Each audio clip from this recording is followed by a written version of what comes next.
السلام علیکم، صبح بخیر، گڈ مارننگ. آپ لوگ دیکھ رہے ہیں باخبر سویرا. میں ہوں آپ کے ساتھ مدیحہ نقوی اور میں ہوں آپ کے سامنے اشفاق اسحاق سبتی. سامنے اور ساتھ ہونا کتنی اچھی بات ہے، کتنا ایک اپنائیت کا احساس ہوتا ہے لوگوں کو کہ ہم ان کے ساتھ موجود ہیں. بالکل جی، بالکل جی. ہر اچھی اور مشکل گھڑی میں، بھلے کووڈ-19 کا دور ہو، بھلے فلڈز ہوں، کوئی بھی سچویشن ہو، ہم آپ کے ساتھ موجود رہتے ہیں. بالکل ہم سے بڑھ کے آپ کا اپنا اور کون ہو سکتا ہے؟ بالکل جی، صحیح بات ہے باقی. اور اس لیے ہمیں آپ کا احساس بھی، اور ہم آپ کی جتنی بھی تمام تر مشکلات کوشش کرتے ہیں ان حوالے سے بات کریں. وہ مہنگائی کا طوفان ہو، مہنگی بجلی ہو، آپ کے گھر میں گیس نہیں آ رہی، امن و امان کی خراب صورتحال ہو، موسم خراب ہے، اسموگ بڑھ رہی ہے، کلائمیٹ چینج کی طرف ہم جا رہے ہیں اور یہ ہمیں کتنا نقصان پہنچائے گی، تو ہم اس پہ گاہے باگاہے آپ کی بھی اویئرنیس کے لیے، اور ساتھ میں آپ کی وجہ سے بہت ساری چیزوں میں ہماری مزید انفارمیشن سعودی عرب جیت گیا بھائی. واٹ اے اپسیٹ، مطلب آپ اندازہ کریں واٹ اے اپسیٹ. اب یہ جو 2030 کی جو بڈ ہونے جا رہی ہے، اب آپ سوچ لیں بھائی گیا وہ پراپر مطلب انویسٹ کر رہے ہیں. سعودی عرب کا نمبر ہے غالباً 30واں یا 31واں ورلڈ رینکنگز میں. ارجنٹینا کا ہے 3 اور وہ ہے سب سے بڑھ کے لائنل میسی کی team. What happened? Wow Whatever, it is amazing. پتہ نہیں کیوں دل سے خوشی ہو رہی تھی واو. آئی مین سوچ کے. کیا بات ہے بھائی، کیا بات ہے، زبردست ہے. تو ہم خیر اس فٹ بال کے حوالے سے بات بھی کریں گے. کل فائنلی وہ سمری جس کا انتظار کیا جا رہا تھا، مطلب اقتدار کی غلام گردشوں میں رہنے والے سب کو، مطلب کہ اتنا اس کو ڈیلے کر دیا نا کہ ہر بندہ ہمارے پاکستان میں اٹھتے بیٹھتے، آپ مطلب انڈے لینے چلے جائیں مارکیٹ، کوئی بندہ پوچھے گا ہاں اچھا ان کا کوئی لینا دینا نہیں ان کا، ہمارے بھی کوئی لینا دینا نہیں. جو لوگ مطلب جن کے گھر میں کوئی نہیں سنتا، ہاں وہ لوگ بھی اس پہ تبصرہ کر رہے ہیں. وہ بھی تبصرہ کر رہے ہوتے ہیں ہوگا کیا ہوگا. سمری میں نام کتنے ہیں، اپنے رشتہ داروں کے نام نہیں پتا ہوں گے، لیکن وہاں پر ان کا فوکس ہوگا. ہماری قوم کو کچھ زیادہ ہی سوچنے کی اور جن چیزوں میں ان کا کوئی لینا دینا نہیں ہے، وہاں پر فوکس کرنے کی بہت کیسی عادت ہے، بری عادت کہیں، کیا کہیں اس کو، بس ایویں ہی عادت ہے، ایویں ہی عادت ہے. ایویں ہی عادت ہے. چلو برا نہیں. ایویں ویسے ایک ایسا ورڈ ہے جو کہ نہ برائی میں آتا ہے نہ اچھائی میں آتا ہے، لیکن ایویں ہی آ جاتا ہے. اب یہ دیکھ لیں کہ امریکیوں کو اپنے ملک کے علاوہ کسی دوسرے ملک کا نہیں پتا ہوتا، اپنے ملک کے لیڈرز کا نہیں پتا ہوتا، پریزیڈنٹس کا نہیں پتا ہوتا، لیکن اس کے باوجود وہ جی رہے ہیں اور خوشحال زندگی گزار رہے ہیں. ہمیں سب کچھ پتا ہوتا ہے لیکن پھر بھی حال دیکھیں. بس کبھی کبھی نا بہت زیادہ جان لینا بھی نا اچھا نہیں ہوتا. آگہی کا حساب. ہاں تو ٹاپ اسٹوریز پہ نظر ڈال لیتے ہیں.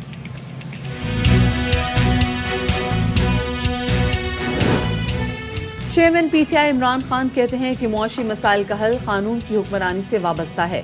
حکومت ملک کو دیوالیہ کے قریب لے جائے گی. ڈر ہے معاملات سب کے ہاتھوں سے نہ نکل جائیں. سیاسی درجہ حرارت مستقل بڑھتا جا رہا ہے. حکمراں اتحاد میں شامل جماعتیں سرگرم. وزیر اعظم سے آصف علی زرداری کی ملاقات. سیاسی صورتحال پر تبادلہ خیال. وزیر اعظم نے کابینہ کا خصوصی اجلاس کل طلب کر لیا. خبردار، گیسٹرو ایسوفیجل کی بیماری سنگین صورت اختیار کر سکتی ہے. سینے میں جلن، معدے میں تیزابیت، ڈکاریں اور کھانا نگلنے میں دشواری کا سامنا ہو تو اس کو بالکل بھی نظر انداز نہ کریں.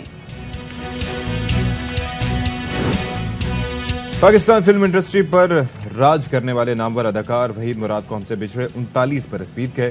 چاکلیٹی ہیرو آج بھی اپنے چاہنے والوں کے دلوں میں زندہ ہیں.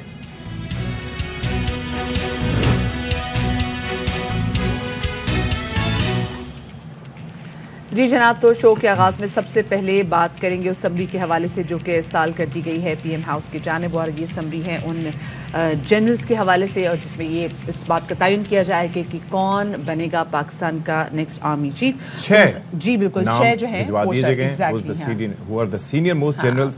آئی ایم شیور کہ دے آر ویری کمپیٹنٹ، اور ظاہر ہے جو پاک فوج کا جو نظام ہے اس میں میرٹ کے اوپر ہی یہ سیڑھیاں چڑھ کے بڑا ایک منظم سسٹم ہوتا ہے، بڑا ایک منظم سسٹم ہوتا ہے کہ سینیورٹی کی بیس کو دیکھتے ہوئے یہ دیکھتے ہیں کہ سینئر ترین جو ہیں وہ 6 بڑے نام کون سے ہیں. اور کل D G I S P R کی جانب سے ہم نے یہ ٹویٹ بھی دیکھا، یہ بیان بھی دیکھا کہ ان 6 سینئر ترین جو سینیورٹی کی لسٹ میں 6 سب سے اوپر نام آتے ہیں، ان کے ناموں کی جو سمری ہے وہ پرائم منسٹر ہاؤس کو بھیج بھی دی گئی ہے. چکر یہ ہوتا ہے کہ جی ایچ کیو کی جانب سے نام بھیجے جاتے ہیں اور وزارت دفاع کو یہ نام بھیجے جاتے ہیں، کیونکہ ان کے اوپر جو منسٹری ہے وہ ڈیفنس منسٹری ہے. اچھا، وزارت دفاع کا کام صرف ایک ڈاک خانے کا ہوتا ہے، وہ پھر آگے وزیر اعظم آفس کو بھیج دیتے ہیں اور ان کے ساتھ ان کے ریزیومے یا سی وی جسے کہا جاتا ہے، مطلب جو ان کی ہسٹری ہوتی ہے، اب پھر وزیر اعظم کی ثوابدید ہوتی ہے، ان کا استحقاق ہوتا ہے کہ ان میں سے کسی ایک جنرل کو آرمی چیف مقرر کریں اور 3 سال کی مدت کے لیے یہ تعیناتی ہوتی ہے. اچھا جی, اب ساتھ میں آپ کو یہ بھی بتاتے چلیں کہ جی ایچ کیو کی سمری کی روشنی میں نئے chairman joint chief of staff committee اور آرمی چیف کا اس میں تقرر کیا جائے گا. سینئر جنرلز میں لیفٹیننٹ جنرل عاصم منیر کا جو نام ہے وہ سینیورٹی کی بیس پہ سب سے اوپر ہے. لیفٹیننٹ جنرل طاہر شمشاد مرزا کا جو نام ہے وہ 2nd نمبر پر ہے. تیسرے نمبر پر ہم دیکھیں تو لیفٹیننٹ جنرل اظہر عباس ہیں. پھر لیفٹیننٹ جنرل نعمان جو محمود ہیں وہ 4تھے نمبر پہ ہیں. سابق D G I S I lieutenant general Faiz Hamid ان کا نام 5ویں نمبر پہ ہے اور لیفٹیننٹ جنرل محمد عامر کا نام 6 نمبر پر ہے. اور آئین کے تحت مسلح افواج میں 4 اسٹار تعیناتی کا اختیار وزیر اعظم کا ہے, جیسے بھی ستی بات بھی کر رہے تھے. اور یہ اپنے ناظرین کے لیے ظاہر ہے کہ اب تو بڑی معلومات اور ڈس انفارمیشن مس انفارمیشن ویسے تو بڑی پھیل جاتی ہے, لیکن ہمارا مقصد ہوتا ہے کہ آپ کو صحیح طریقے سے تحقیق کے بعد بتائیں. یہ میجر جنرل جو ہوتے ہیں یہ ہوتے ہیں 2 اسٹار تک, اس کے بعد لیفٹیننٹ جنرل 3 اسٹار جنرلز ہوتے ہیں, پھر اس کے بعد 4 اسٹار جنرل جو ہوتے ہیں وہ آرمی چیف یا پھر chairman joint chief of staff committee ہوا کرتے ہیں. اور ایک عہدہ آپ کو یاد ہے وہ پہلے ایوب خان صاحب نے جو لے کے آئے تھے اپنے لیے, وہ تھا فیلڈ مارشل کا. دیٹ واز ابو آل. اور آپ کو یاد ہے کہ ایک دفعہ راحیل شریف صاحب کے دور میں ایک اور نام آیا تھا چیف آف ڈیفنس اسٹاف کا. جی ممکنہ طور پر یہ تخلیق کیا جا سکتا ہے لیکن ایسا نہیں ہوا. اچھا, یہ ایگزیکٹلی تمام تو پروسیس کام کیسے کرتا ہے, اس حوالے سے ہم نے آپ کی آگاہی کے لیے اور بیٹر انڈرسٹینڈنگ کے لیے ایک رپورٹ تیار کی ہے. They are all competent officers ماشاءاللہ, اینڈ آئی ہوپ جو ہو وہ پاکستان کے لیے بہتر ہو. آپ کچھ کہہ رہے ہیں؟ الہی آمین. اچھا, کل اسپیسیفکلی کل میں ایک شازیب خانزادہ صاحب کا شو بھی دیکھ رہی تھی اور اس میں جب خواجہ آصف تھے تو باتوں سے ان کی ایسا فیل ہو رہا تھا کہ ابھی جیسے 48 گھنٹے مزید لگیں گے سمری ارسال ہونے سمری ان کو ملنے تک, لیکن یا تو ان کو پتہ نہیں تھا اور اس کے بعد ابھی وہ ان کا ختم ہی ہوا تھا بیپر کے میں دیکھا کہ ان کا ایک پریسائز ٹویٹ جو ہے وہ یہ سمری مثال کے طور پر جب میں نے دیکھا تھا تو 7 گھنٹے پہلے, اگر جب میں نے دیکھا تو آئی تھی, اور ان کا ٹویٹ 8 گھنٹے پہلے کا تھا, یعنی کہ 1 گھنٹہ پہلے. تو جب موو ہوئی تو اس کے بعد انہوں نے پھر کہا جی آگے کہ انشاءاللہ پھر جو جلد ہے وہ فیصلہ بھی ہو جائے گا. اور اب یہ دیکھیں کیونکہ اب یہ دیکھیں نا یہ ان کا ٹویٹ ہے, سمری وزارت دفاع سے وزیر اعظم آفس موصول ہو گئی, انشاءاللہ باقی مراحل بھی جلد طے ہو جائے گا. مراحل کیا ہیں؟ ایک تو وزیر اعظم صاحب نے ڈیسائیڈ کرنا ہے, سگنیچر ہے اس خود ڈیسائیڈ کرنا ہے, کسی اور سے کروانا ہے. ظاہر ہے کہ اور بھی پی ڈی ایم سمیت کئی لوگ ہوتے ہیں جو جی انہوں نے کہا کیونکہ ہم نے ان کو آنر کرنا. اور کل تو ہم نے دیکھا بھی کہ کل جناب سابق صدر آصف علی زرداری وہ ملنے کے لیے گئے پرائم منسٹر شہباز شریف کے پاس ان کی مزاج پرسی کرنے کے لیے, کیونکہ ابھی ہی has recently recovered from covid prime minister Shehbaz Sharif صاحب, تو ان سے ملنے کے لیے بھی گئے. اور جیسے ہی جب وہ مناظر آئے بھی تھے کہ جب آصف علی زرداری صاحب انٹر ہوئے تھے جی, تو اسی وقت جی نہیں ویسے میں کہہ رہا تھا کہ وہ تو جب انٹر ہوئے تھے تبھی وہ جو ہے وہ بات شروع ہو گئی تھی کہ بھائی اب جا کے پروسیس جو ہے وہ شاید زیادہ تیزی. اچھا, دوسرا یہ کہ اب اس کے بعد رسمی کارروائی یہ ہوگی کہ اس کے بعد ایک اور ڈاک خانے کا کردار ہوتا ہے جو کہ صدر مملکت کو ادا کرنا ہوتا ہے, یعنی کہ سمری ایک سیریمونیل ایک ہے کہ سگنیچرز کے لیے صدر صاحب کے پاس جاتی ہے, کیونکہ آئینی لحاظ سے مسلح افواج کے سپریم کمانڈر صدر صاحب ہوا کرتے تھے, اور ایک وقت ہوتا تھا کہ کافی صدر کا عہدہ پاورفل ہوتا تھا 58(2)B کی تلوار سے پہلے, مطلب جب وہ ہوا کرتی تھی تلوار. تو اس کے بعد اور اسمبلیز ڈیزالو کرنے کا رائٹ صدر کا اپنا ثوابدیدی ہوتا تھا, وہ سب ختم کر دیا گیا. ویسے زرداری صاحب نے خود صدر یہ ختم کیا تھا. اور اب یہ ہے کہ پھر صدر صاحب اب دیکھتے یہ ہیں کہ وہ سمری پہ سائن کرنے میں کتنا وقت لیتے ہیں. ہاں یہ بات ہے کہ وہ سمری پہ دستخط کرنے میں کتنا وقت لگتا ہے. آف کورس وہ اپنی پارٹی سے بھی مشاورت کریں گے, لیکن انہوں نے یہی کہا تھا کہ جو بھی نام ہوگا ہم اس پہ دستخط کر دیں گے. اچھا, ابھی ہم دیکھ رہے ہیں کہ سابق وزیر اعظم عمران خان صاحب وہ بھی روز کی بنیاد پر آ کے اپنے پارٹی ورکرز سے بھی خطاب کر رہے ہیں, وہ لوگوں سے بھی آ کے بات چیت کر رہے ہیں, اور کل بھی جو ان کا بیان ہے وہ بھی آپ کے سامنے رکھ دیتے ہیں. اور کل بھی انہوں نے یہ کہا کہ جی حکومت ملک کو دیوالیے کے قریب لے جائے گی اور ڈر ہے معاملہ سب کے ہاتھوں سے نہ نکل جائیں. ویسے گلیڈ کہ he is talking about the economy as well, because درمیان میں یہ چیز جو ہے وہ talking about the bad economy, وہ تو سارے خدشات کی بات کرے کہ آج دیوالیہ ہو گیا, کل دیوالیہ ہو گیا, شری لنکا والی صورتحال ہو گئی. سو اکانومی کے حوالے سے وہ بات کر رہے ہیں, but not in a good sense.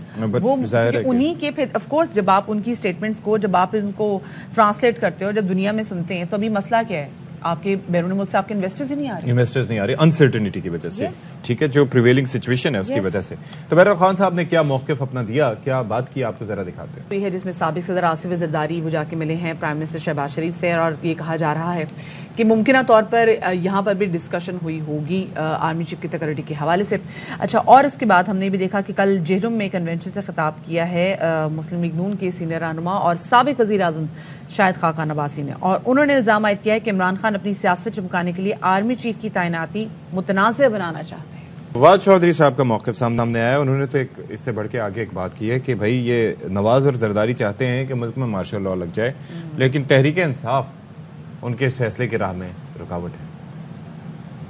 داخلہ ایک بیان دے رہا ہے، ایک بیان دے رہا ہے، جس طرح سے سارے چور اکٹھے ہو کے چیف کے اوپر کنسلٹیشن کی، لوگوں کو دکھ ہوا۔ کنٹینر پتہ نہیں اب ہمارے لیے لگا رہے ہیں یا کسی اور کے لیے لگا رہے ہیں۔ اسلام آباد والوں کو اصل ڈر ہم سے زیادہ پڑا ہوا ہے، کہیں اور کسی کے ڈر سے کنٹینر لگائی جا رہے ہیں کہ جنہوں نے بھی آنا ہے نا وہ کنٹینروں کا بندوبست کر کے ہی ہے۔ آج ملک میں مارشل لاء نہیں ہے تو عمران خان کی وجہ سے نہیں۔ نواز شریف نے تو پوری کوشش کی ہے ملک میں مارشل لاء لگوانے کی۔ نون لیگ اور زرداری میں کنسنسس ہے کہ ملک میں مارشل لاء لگ جائے۔ تو جو تمام تر منظرنامہ سیاسی بنا ہے، اسی حوالے سے ہم رائے جان لیتے ہیں، تجزیہ لے لیتے ہیں۔ ہمارے ساتھ موجود ہیں سینئر تجزیہ کار اور پروگرام دی رپورٹرز کے اینکر پرسن چودھری غلام حسین صاحب، ان کو شامل گفتگو کریں گے۔ السلام علیکم چودھری صاحب اینڈ ویلکم ٹو باخبر سویرا۔ جی گڈ مارننگ۔ گڈ مارننگ جی۔ اچھا، ویسے چودھری صاحب کیونکہ کافی زیادہ اسپیکولیشنز کی جا رہی تھی کہ جب یہ سمری موصول نہیں ہوئی تھی پرائم منسٹر ہاؤس میں، اور یہ بات کر رہے تھے کہ جو سمری میں اتنا ڈیلے آ رہا ہے، ہم دیکھ رہے تھے شاہد خاقان عباسی صاحب کی کچھ اور اسٹیٹمنٹ تھی، رانا ثناء اللہ صاحب کی کوئی اور اسٹیٹمنٹ ڈالی تھی کہ اگر سمری نہیں بھی موصول ہوگی تو تعیناتی اہم ہو جائے گی۔ سو اب آپ کو کیا لگتا ہے کہ کل جب یہ سمری موصول ہوگی، جو اسپیکولیشنز مسلسل ہو رہی تھی وہ اب دم توڑ جائیں گی؟ نہیں، دو باتیں، ایک تو یہ ہے کہ I am very fond of Ashfaq چتی ہے Madiha Naqvi, thank you so much, اور اسی لیے آپ کے شو میں آ جاتا ہوں کوائٹ آفن۔ میں تو سوچ رہا تھا کہ خاور گمن صاحب سے ہم آپ کو چھین لیں۔ نہیں، وہ ان کے ساتھ اور آپ کے ساتھ ایک ہی بات ہے۔ Having said this, Madhya Naqvi صاحبہ، عمران خان کے کہنے سے دیوالیہ نہیں ہو رہا ملک، اور نہ اکانومی نیچے جا رہی ہے۔ آپ دونوں جب اچھا پروگرام کر رہے ہیں تو میرے خراب کہنے سے تو خراب نہیں ہو جائے گا۔ بالکل صحیح بات۔ لہذا اگر ڈالر جو ہے وہ 150 پر آ گیا ہوتا اور یہ باہر سے ریمیٹنسز نیچے نہ چلی جاتی جو باہر سے پاکستانی بھیج رہے تھے، وہ 2-3 بلین ڈالر تک چلی گئی تھی پر منتھ، اب وہ کریش کر گئی ہے۔ اور اس کے بعد باقی چیزیں بھی میں گنوا سکتا ہوں لیکن نہیں گنواؤں گا، تو اس لیے وہ جو آپ نے ان پر ڈالا ہے نا کہ جو وہ دیوالیہ نہیں، ان پہ ڈالا نہیں، ان پہ کہا ہے کہ سر وہ کیونکہ دیکھیں نا لوگ ان کو سنتے ہیں، فالو کرتے ہیں، وہ لیڈر ہیں، لوگ اپنے گھر والوں کی اتنی نہیں سنتے جتنی عمران خان صاحب کی سنتے ہیں۔ پھر جب وہ کہتے ہیں نا کہ ملک دیوالیہ کرے، پھر لوگ ڈرتے انویسٹ کرتے ہوئے۔ سر میں تو یہ بات کر رہی ہوں۔ نہیں، وہ دیوالیوں کو روکنا چاہیے، اور وہ یہی کہہ رہے ہیں کہ پولیٹیکل اسٹیبلٹی اگر نہیں ہوگی تو اکنامک میلٹ ڈاؤن جو ہے، اکنامک کرائسس جو ہے، اور ملک نیچے کی طرف جا رہا ہے۔ پولیٹیکل اسٹیبلٹی تب ہوگی جب وہ پرائم منسٹر ہوں گے، حکومت ہوگی۔ نہیں، جس کی بھی ہو، کہتے ہیں الیکشن ہو۔ اچھا الیکشن، مطلب مقصد تو وہی ہوئے نا، بات تو وہی ہے۔ اچھا تو اب ذرا اچھا ایک بات، دوسری یہ ہے کہ یہ جو سمری ہے روٹین میٹر ہے۔ اب یہ جو آج آئی ہے تو یہ 10 دن پہلے آ جاتی، بالکل یہ پبلک افیئر کیوں بنا؟ اور دوسرا میرا خیال ہے کہ خان صاحب نے پہلی دفعہ ایک بہت بڑا اور اچھا فیصلہ کیا کہ جو مرضی آرمی چیف ہو، we have nothing to do with. Sir آگے بھی تو بات نہیں کرنی نا۔ اور شاہد خاقان آپ کے جو ستی صاحب ہمسائے ہیں، جی سر، وہ کل وہ سیاست، بھائی وہ تو کہتا مجھے تو کوئی فرق نہیں پڑتا، جس کو مرضی لگاؤ۔ یہ تو آپ نے خود تماشا لگایا ہوا ہے۔ اب آ گیا ہے کہ جی کل اسپیشل سیشن ہو رہا ہے کابینہ کا، اور آج 6:30 بجے تمام پارلیمانی لیڈروں سے میٹنگ ہے، اور کل زرداری صاحب سے میٹنگ ہے۔ تماشا تو آپ نے لگایا ہوا ہے۔ سر ایک چیز مجھے سمجھائیں نا، ستی اور مدیہ نے نہیں بھیجا تھا۔ سر ایک اور چیز بھی ہے نا، یہ بھی تو لندن سے آگے یورپ نکل گئے تھے، لندن نکال کر رہے ہو تو نہیں، وہاں یہ گئے تھے جی، ہم نے مشورہ کیا ہے۔ اچھا میں ایک اور بات کر رہا ہوں، میں یہ کہہ رہا ہوں کہ سر اس میں ایک پہلو یہ بھی ہو سکتا ہے کہ وہ کہہ رہے ہوں کہ واقعتاً فرق نہیں پڑتا، لیکن دو چیزیں، ایک تو 26 نومبر کا ہونے والا جلسہ، دوسرا اس کے بعد اس سے پہلے بننے والا پریشر، اور تیسرا ایک ایسپیکٹ یہ ہو سکتا ہے کہ آگے والوں سے بھی بات تو نہیں خراب کرنی نا، ملک اور قوم کے وسیع تر مفاد میں، وہ بھی تو سمجھے نا آپ۔ نہیں، وہ تو کہتے ہیں میرا تو جو نقصان انہوں نے کرنا تھا اور ملک کا کیا ہے، ہم اب آگے پیچھے ماضی کو بھول کے آگے چلنا چاہتے ہیں۔ دس از دی پالیسی آف عمران۔ اسی لیے امریکہ والا معاملہ بھی بھول گئے، وچ از اے گڈ نہیں، ابھی وہ کسی چیز کو بھی نہیں بھولتے ہوتے، یہ بھی میں بتا دوں۔ لیکن انہوں نے کہا میں اس کو پیچھے چھوڑ دیتا ہوں۔ Let's not discuss it. اچھا جی بتائیں چوہدری صاحب، یہ کہیں کا بھی جیسے اسپیسیفکلی 26 نومبر کو عمران خان صاحب نے کال بھی دی ہے، اور لوگ ان کی کال پہ جائیں گے بھی پنڈی. اور اس کے بعد ہم نے یہ بھی دیکھا کیونکہ 27 کو انگلینڈ کی ٹیم بھی آ رہی ہے, وہ پاکستان پہنچی, پھر امین راجہ صاحب بھی ان کے پاس گئے تھے, تو ان کی بھی گفتگو سے ایسا لگ رہا تھا کہ جو ان کا احتجاج ہے, جو ان کا سٹ ان ہے, یہ صرف ایک دن کے لیے رہے گا. کیا آپ کو بھی کچھ ایسی انڈیکیشن, یا آپ کی تو آف کورس خان صاحب سے بات ہوئی ہوگی, تو آپ کو کیا لگ رہا ہے کہ خان صاحب کا کیا موڈ ہے؟ نہیں, وہ تو انہوں نے تو ایک اپنا طاقت کا مظاہرہ کرنا ہے پنڈی میں, اور اس میں اپنا الٹیمیٹم دے دیں گے یا جو بھی کریں گے.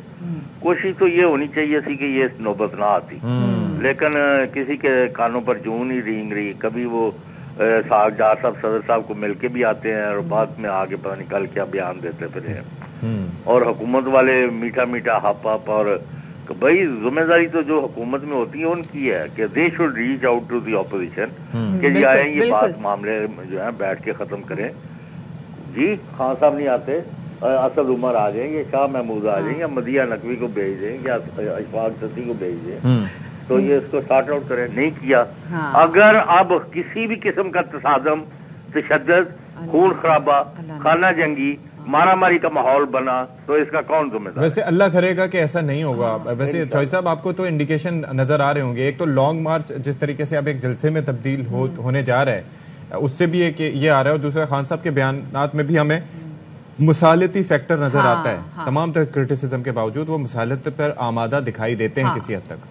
نہیں تو وہ تو خواجہ آصف کہتے ہیں جی وہ تو ہمارے پاؤں پڑے ہوئے ہیں, بات چیت کر لیں, وہ کرتے پھرے ہیں. ہمیں تو کسی سے بات نہیں کرنی. بھائی تمہارے پلے کیا ہے؟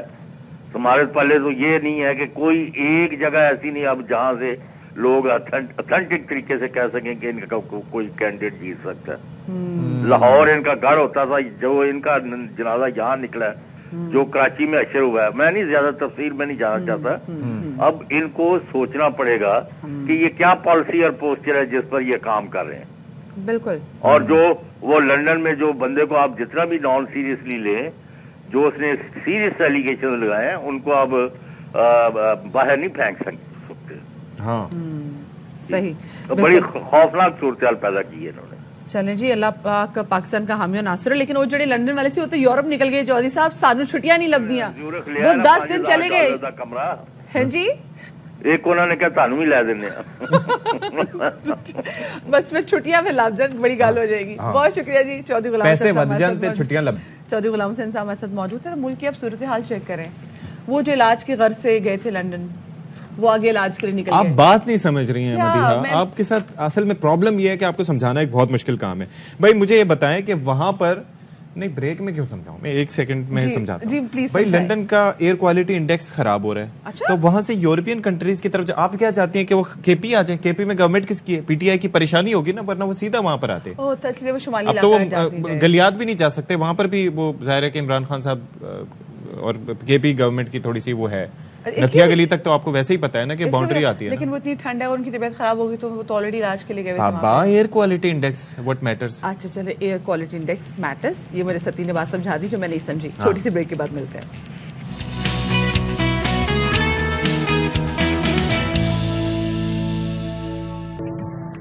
جی جناب, تو welcome back after the break. آج ہم ایک نہایت ہی اہم موضوع کے حوالے سے بات کرنے جا رہے ہیں, اور ایک بہت بڑا ایشو ہے پاکستان میں کہ آپ دیکھتے ہیں کہ جب بھی کوئی کنسٹرکشن سائٹ ہو, کہیں پہ کوئی کان ہو جہاں پر مزدور کام کر رہے ہوں, تو وہاں پر مزدوروں کی سیفٹی کے لیے کوئی خاص حفاظتی تدابیر نہیں اپنائی جاتی. حفاظتی تدابیر تو ایک سائٹ پر, ان کی انشورنس کے حوالے سے کچھ کام نہیں کیا جاتا کہ وہ مزدور جو کہ کسی کان میں کام کر رہے ہیں, کہیں پہاڑوں پہ کام کر رہے ہیں, کہیں کنسٹرکشن سائٹ پہ کام کریں, کہیں کوئی پرابلم ہو جائے, خدا نہ خاصہ کوئی حادثہ پیش آ جائے, کوئی عمارت گر جائے, زمین بوس ہو جائے, تو ان مزدوروں کے لیے کیا پیکج ہے, ان کی سیفٹی کے لیے کیا پریکاشنز لیے گئے ہیں, اور ساتھ میں خدا نہ خاصہ ان کی جان کو کوئی نقصان ہوتا ہے تو ان کی کتنی انشورنس ہے.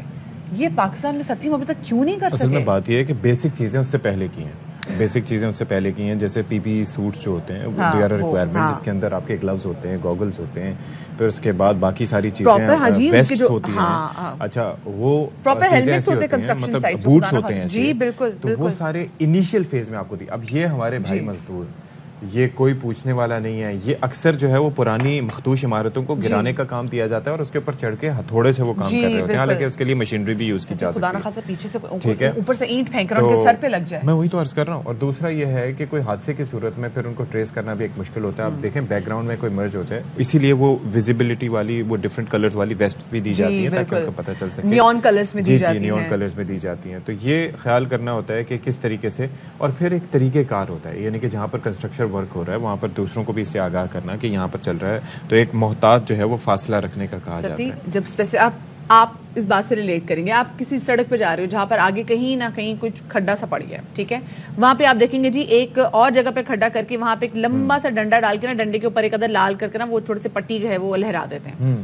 اور آگے کسی کو پتہ نہیں چلتا کہ مزدور بیٹھا ہوا ہے, کیونکہ جیسے بھی ستی بات کر رہے تھے ایک اسپیسیفک کلر کی نیون کلرز کی آپ ان کو وہ ان کے یونیفارم ہوتا ہے جو دور سے بھی روشنی اگر پڑے تو چاہے اندھیرا بھی ہو تو وہ ریفلیکٹ کرتا ہے, پتہ چلتا ہے کہ یہاں پہ کوئی بندہ کام کر رہا ہے.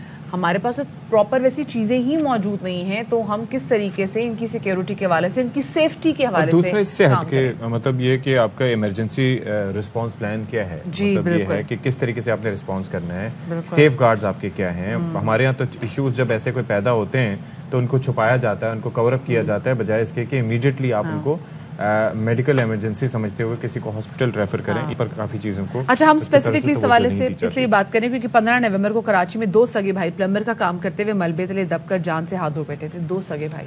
تو یہ نقصان مزید نہ ہو, اس سے بچنے کے لیے کیا کیا جا سکتا ہے, اس حوالے سے بات کریں گے. تو ہمارے ساتھ اس وقت موجود ہیں براہ راست گفتگو کرنے کے لیے آرکیٹیکٹ ہیں خوبین خان, اور ان سے بات کرتے ہیں. آپ کا نام اگر میں نے صحیح لیا ہے تو آپ مجھے بتا دیں, کیونکہ ایسا نہ ہو کہ میں نے کچھ نام لینے میں غلطی کی ہو.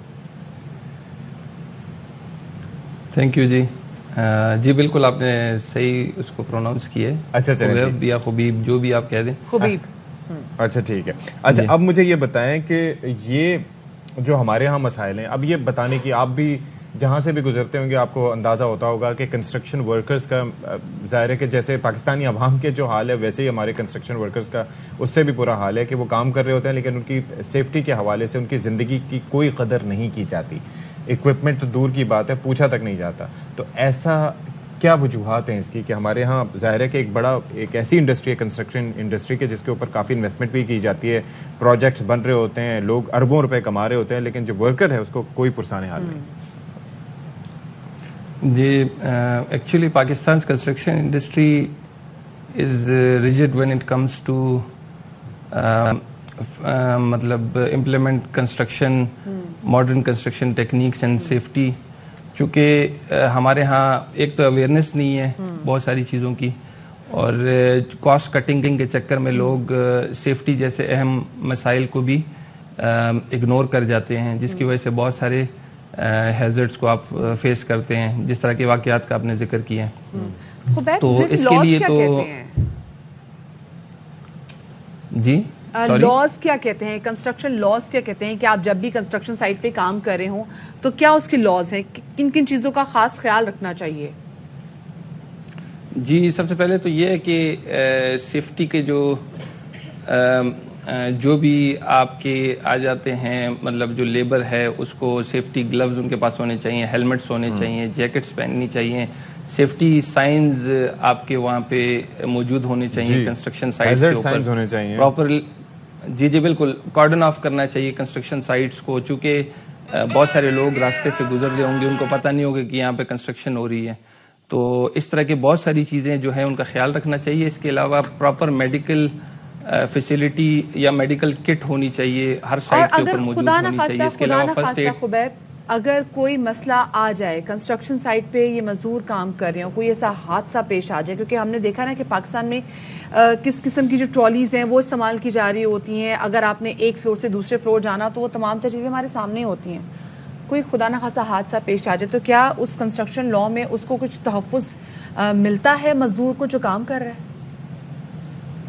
اصل میں ایسا ہے نا کہ ہمارے ہاں جتنے بھی جو سیفٹی لاز ہیں جو پاکستان کے اندر, وہ انیشیلی جو فیکٹریز وغیرہ کے ورکرز کے لیے جو ایکٹس بنے ہیں اس کے تحت ہی سیفٹی کی جو امپلیکیشن وہ کی جاتی ہے. اور جو کنسٹرکشن انڈسٹری ہے اس کے لیے پراپر مطلب کنسٹرکشن انڈسٹری کی سیفٹی کے لیے کوئی بائی لاز نہیں بنائے گئے. اور اس کی کوئی امپلیکیشن نہیں, کوئی ایسی باڈی نہیں یہ بھی ہے خبیب, اس کی وجہ ایک یہ بھی ہے کہ دیکھیں جو فیکٹری کے ورکرز ہیں تو ان کی ظاہر ہے کہ حاضری لگتی ہے, ان کی ان کا ایک انٹری ہوتی ہے, ان کا پتہ ہوتا ہے کہ یہ کام کرتے ہیں. یہ تو سمجھیں ایک طرح سے فری لانس جاب ہے کہ جو بھی فارغ بیٹھا ہوا ہے, کیونکہ مزدوری کے لیے آپ کو ایک جسمانی لحاظ سے فٹ ہونا آپ کے لیے ضروری ہے, اس کے لیے کوئی ایکسپرٹیز ویسے نہیں چاہیے ہوتی انیشیل فیز پہ, تو جو بھی آ کے اس میں کام کرنا چاہے وہ کر سکتا ہے. تو فری لانس پہ کوئی بھی مزدور مل گیا, ایک نہیں آیا تو دوسرا مل گیا, تو اس کو وہ ساتھ لگا لیتا ہے ٹھیکیدار. تو یہ بھی ایک مسئلہ بالکل ایسے ہی. اس میں جو سب سے بڑا مسئلہ یہی جو آپ نے پوائنٹ آؤٹ کیا وہ یہ ہے کہ جو آپ کا فیکٹریز میں کام ہوتا ہے, ایون جو ماڈرن کنسٹرکشن میتھڈز ہیں اس میں بھی فیکٹری کی انوالومنٹ آ جاتی ہے, پری کاسٹ ٹیکنیک اس میں یوز ہوتی ہیں, تو اس میں چونکہ کنٹرولڈ اور سیف انوائرمنٹ ہوتا ہے فیکٹری کے اندر, اور اس کے علاوہ ٹریننگز بھی انوالو ہوتی ہے چونکہ وہاں پہ اسکلڈ لیبر چاہیے ہوتی ہے آپ کو, جبکہ سائٹس کے اوپر جو کنسٹرکشن ہوتی ہے اس میں انسکلڈ لیبر ہوتی ہے, ان کی پراپر ٹریننگز بھی نہیں ہوتی, اور اس سے کوئی ادارہ بھی نہیں ہے جو کہ اس طرح کی ٹریننگز کنڈکٹ کرے.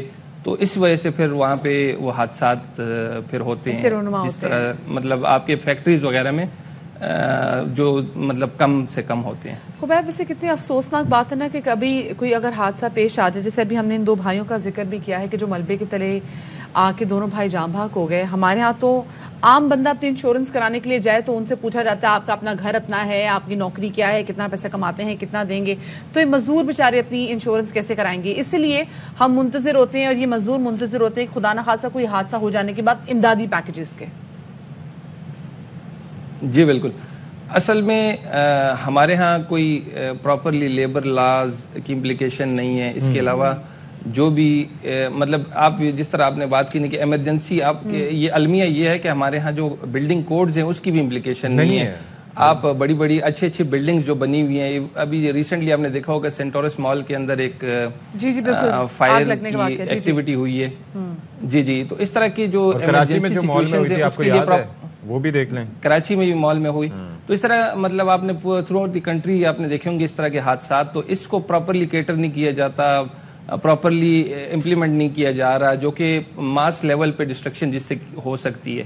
لیکن آپ مطلب ایک مزدور کی اس ملک میں کون مطلب پرائرٹی رکھے گا اس کے بارے میں سوچنے کے لیے, یا اس کی انشورنس کا.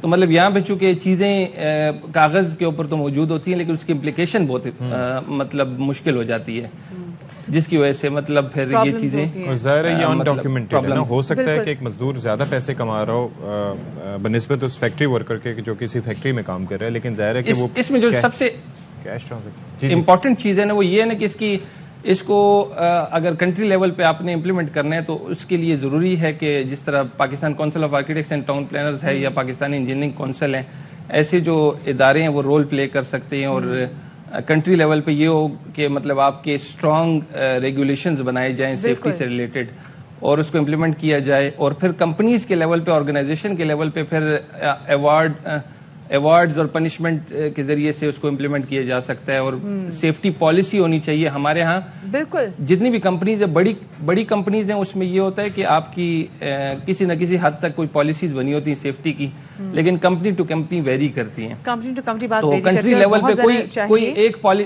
کہ ایک کوئی پالیسی ہونی چاہیے. اور جب کنسٹرکشن لاس بھی بن رہے ہو تو اس میں لیبر لاس کو دیکھ کے بہت ساری چیزیں آپ کو بنانی چاہیے, اور پھر ان تمام تر چیزوں کو امپلیمنٹ کروانا بھی بہت زیادہ ضروری ہے. بہت شکریہ جی. خبیب خان ہمارے ساتھ تو موجود تھے اور ہم بات کر رہے تھے کہ کیا کچھ کیا جاتا ہے ہمارے ان مزدوروں کے لیے جو کسی تعمیراتی جگہ پہ کام کر رہے ہوتے ہیں. خدا نخواستہ ان کی جان کو حادثہ پیش آ جائے تو کس طریقے سے ان کو لا سے پروٹیکشن ملتی ہے. آپ کے سامنے صورتحال ہے ساری. بریک لے لیں, بریک کے بعد آتے ہیں.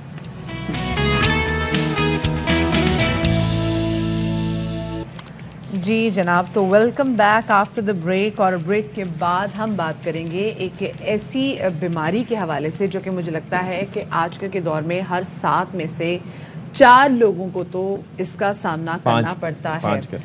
چلیں 5 کر لیتے, کیونکہ واقعی ایک ایسی چیز ہے جو کہ دن بدن بڑھتی چلی جا رہی ہے, اور آپ نے بھی اپنے آس پاس اپنے گھر والوں کو اس کی شکایت کرتے ہوئے سنا ہوگا. ہم بات کریں گیسٹرو ایسوفیجل کے حوالے سے. اس میں ہوتا ہے جناب کہ آپ کو ایسڈ ریفلیکس جو ہے وہ بہت زیادہ آ رہا ہوتا ہے, آپ کو کھانا آپ ڈائجسٹ نہیں کر پا رہے ہوتے, بار بار آپ کو کھٹے ڈکار بھی آ رہے ہوتے ہیں. وہ یہاں پر ایسا لگ رہا ہے کہ سینے میں کسی نے آپ کو کوئی نوکدار چیز جو ہے وہ اندر اس سے پنچ کیا ہوا ہے. بالکل بالکل, اور وہ سارے وہ جو بار بار جو آپ نے مسالہ جات بھی کھایا تھا بار بار آپ کے حلق میں جو ہے وہ جب آپ لیٹتے ہیں تو فوراً سے آ جاتے ہیں. اور یہ اکثر یہ ایک ایسی چیز ہے جو کہ میں نے مطلب شاید میں بھی سے گزری ہوں, میں بھی تو تب تو بہت ہی زیادہ پرابلم ہوتی تھی. لیکن بہت سے لوگ اس کی شکایت کرتے ہیں. کیا زیادہ کھانے کی وجہ سے یہ پرابلم ہوتی ہے, کھانے کی ٹائم خراب ہونے کی وجہ سے ہوتی ہے, مسالے دار کھانے کی وجہ سے ہوتی ہے, فوراً آرام کرنے کی وجہ سے, جی ہوتی کیوں ہے یہ تو آج, اور بعض اوقات کئی ادویات کے استعمال کی وجہ سے بھی ہوتی ہے. جی کیونکہ اکثر لوگ جو بہت زیادہ پیشنٹس جو ہیں وہ جو بہت زیادہ دوائیاں کھاتے ہیں اور وہ کہتے ہیں بھی ہم نے تو ایسا کھانا ہی نہیں کھایا, لیکن وہ شکایت کر رہے ہوتے ہیں. وہ جو اسپیسیفکلی کہتے ہیں نا کہ جی انڈے کے ریکارڈ, ویسی لوگوں کو پرابلم آ رہی ہے. تو ہمارے ساتھ اس وقت اسٹوڈیوز میں بات کرنے کے لیے موجود ہیں گیسٹرو انٹرولوجسٹ پروفیسر ڈاکٹر سید محمد زاہد اعظم صاحب. مجھے بہت خوشی ہوئی آپ کا نام سن کے. سب سے پہلے کہ میرے نام سے بڑا نام محمد اشفاق ساق ستی, سیدہ مدیحہ زہرا نقوی اور ابا. تو یہ بتائیے, بہت شکریہ آپ نے ہمارے لیے وقت نکالا. یہ بیسکلی یہ کوئی ایج اسپیسیفک بیماری ہے؟ کیونکہ میں اس سے کچھ عرصے مطلب تقریباً 10-15 دن اس کا مجھے سامنا کرنا پڑا, لیکن یہ بڑی تکلیف دہ ایک چیز تھی کہ جو سامنے آئی. نہیں ایسا نہیں ہے, تقریباً یہ ہر ایج کے عمر کے لوگوں کو ہوتی ہے. بچوں میں بھی یہ پائی جاتی ہے, یہ بڑوں میں بھی پائی جاتی ہے. تو age is not the factor جو کہ امپورٹنٹ ہے اس کے اندر, لیکن بہت سارے اور کوموربڈس ہیں جو اس میں رول پلے کرتے ہیں. اچھا صحیح, لیکن وہ جو آپ نے کہا نا کہ بہت سارے ایسے فیکٹرز ہیں جو رول پلے کرتے ہیں, وہ کیا ہیں اسپیسیفکلی؟ جیسے اگر ہم بات کریں کہ ٹھیک ہے ہمارے پاکستان میں مسالہ جات والے کھانے بہت زیادہ کھاتے ہیں, کھانے کی ہماری ٹائمنگز کافی زیادہ آف ہیں. ہم رات 9-10 بجے کھانا کھا رہے ہوں گے, 12 بجے سونے کے لیے چلے جائیں گے, تو وہ جو 4 گھنٹے کا گیپ ہوتا ہے ونڈو, ہم وہ بھی نہیں دیتے. بالکل. تو ایسی ہم کیا غلطی کر رہے ہیں؟ دیکھیں, جو ریفلکس ڈیزیز ہے بیسکلی اس میں جو احتیاط یا جو چیزیں آپ بتا رہے ہیں کہ جی وہ there should be 3 hour gap, کہ 3 گھنٹے سے 4 گھنٹے کا گیپ ہونا چاہیے آپ کے آخری میل لینے میں اور لیٹنے میں. کیونکہ اگر میں آپ کو اس کو سمجھاؤں کہ کس طرح سے کام کرتا ہے, stomach x like churning machine یا گرائنڈر. اسوفیگس جو فوڈ پائپ ہے اور اسٹمک ہے, اس کے درمیان ایک والو ہوتا ہے, ٹائٹلی کلوز رہتا ہے, اور اسٹمک ویگرسلی کانٹریکٹ کرتا ہے اور ہمیں ہیلپ کرتا ہے ڈائجیشن میں. اگر یہ والو کسی وجہ سے لیکس ہو جائے, کھل جائے, تو جیسے اسٹمک نے کانٹریکٹ کیا, acid and food comes up here chest میں, اسوفیگس میں, جس کی وجہ سے آپ کو چیسٹ کی ہیوینس, فلنس, یہ سارے سمپٹمز جو اس کی وجہ سے ہوتے ہیں, ایسڈ کی وجہ سے, اس کی وجہ سے ہوتے ہیں. تو آپ نے جو احتیاط ہے وہ پھر, اور اوور ایٹنگ کا بھی ایک علیحدہ سے فیکٹر ہے. ڈیفینیٹلی دین نے بھی یہی کہا ہے کہ جی تھوڑا سا اعتدال سے.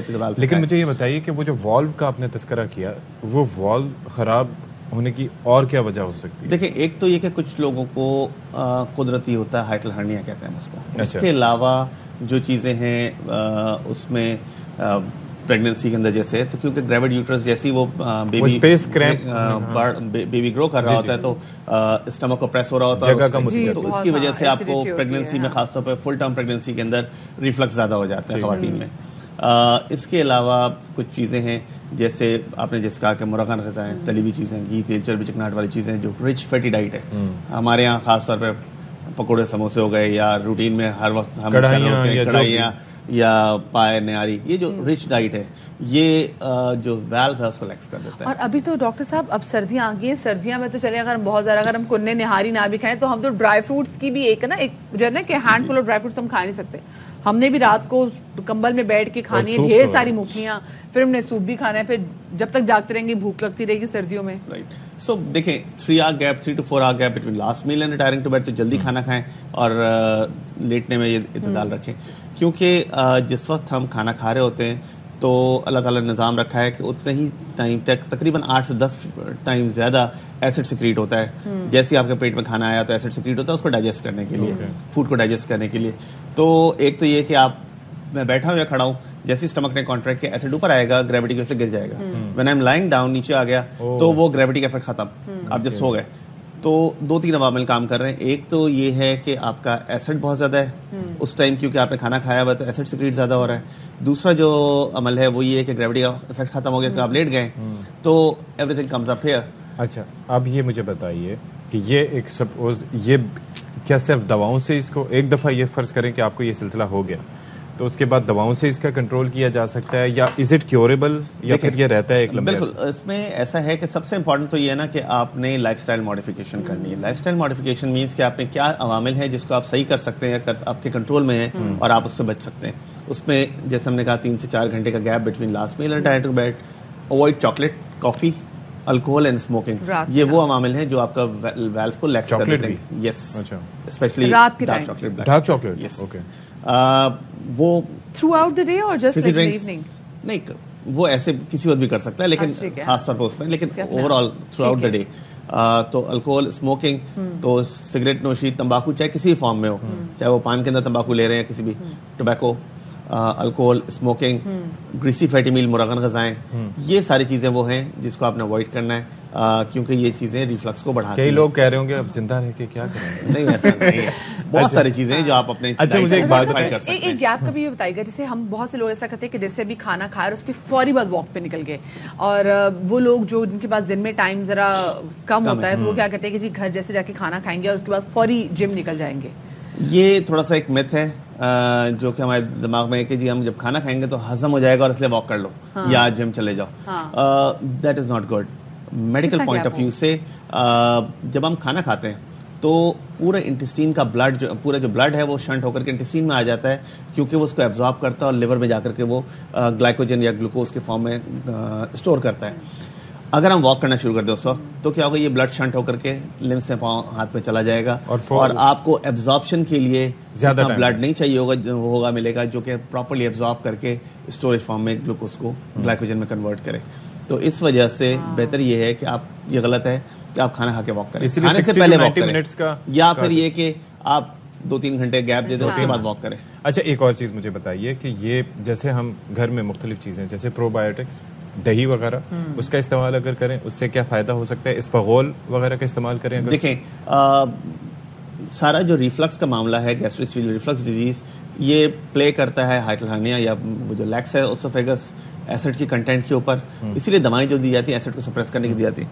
اسی طریقے سے ملک اینڈ ملک پروڈکٹ, ٹھیک ہے, ملک از کیلشیم کاربونیٹ, تو اکثر لوگوں کو دیکھو جی تذابیت ہو رہی ہے, پانی ملا کے دودھ پی لیا یا ایسے ہی دودھ پی لیا, and then you get better.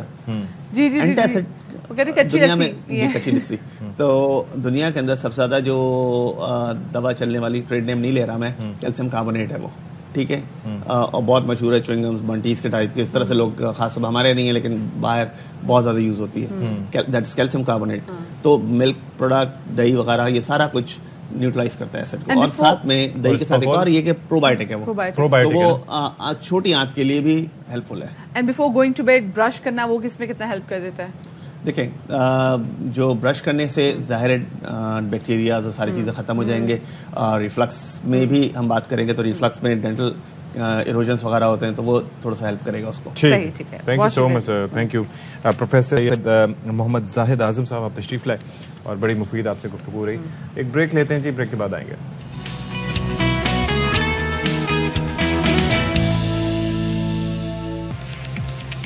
السلام علیکم, باخبر سویرا میں ایک بار پھر سے آپ کا خیر مقدم ہے. اور اب تو 1 گھنٹے کے بعد ہم کسی تعارف کے محتاج نہیں رہے اس اگلے 1 گھنٹے کی حد تک. تو بات یہ ہے کہ تعارف نہیں کرواتے, آپ گیس کریں ہمارا نام اور ہمارا ای میل ایڈریس پہ آپ بھیج دیں, جو کہ آپ نہیں دیکھ پا رہے اس وقت, لیکن آپ فیس بک پیج پہ اپنے کامنٹس سے اپنی رائے کا اظہار کر سکتے ہیں. تو بات یہ ہے کہ جناب, اور بتائیں کیسی ہیں آپ, یہ ہمارا گوسپ کا ہے. میں بالکل ٹھیک, اللہ کا شکر, آپ ٹھیک ٹھاک ہیں؟ الحمدللہ. لیکن موسم سرما کی آمد ہے, تھوڑی سی دستک دی ہے, لیکن وہ یہ ہے کہ رات کو خون کی صبح موسم جو ہے وہ اس ٹائم تک تھوڑا سا نارملائز ہونا شروع ہو جاتا ہے. لیکن یہ بڑا ایک محتاط رہنے والا موسم ہے, کیونکہ ڈسٹی, ونڈی, کافی طبیعت ناساز, کافی سارے مسئلے مسائل اس میں پیدا ہو سکتے ہیں. تو بی ویری کیئرفل. ہمارے اطراف بھی ہمیں لوگ نظر آتے ہیں کہ جن کو ہلکا ہلکا نزلے زکام کی سمٹمز ہے, لیکن پتہ نہیں, خدا نخواستہ وہ کووڈ نہ ہو. اللہ نہ کرے, اللہ نہ کرے. کووڈ سے بھی بچتے رہیے. ٹاپ سٹوریز پہ نظر ڈال لیتے ہیں ابھی.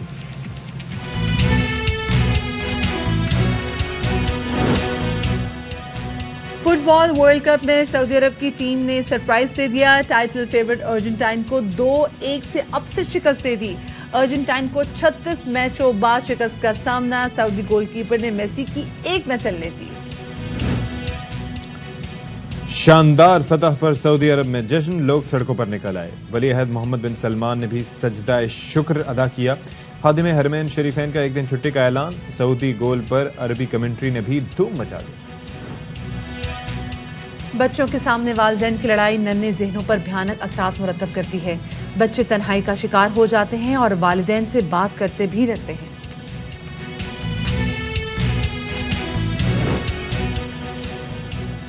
دونوں بازوں سے محروم اوکاڑا کے باہمت سافٹ ویئر انجینئر کا کارنامہ. دوست کی مدد سے آواز اور موبائل ایپ سے کنٹرول کی جانے والی کمپیوٹرائزڈ گاڑی بنا لی. باصلاحیت ذیشان ہیں آج باخبر سویرا کے مہمان.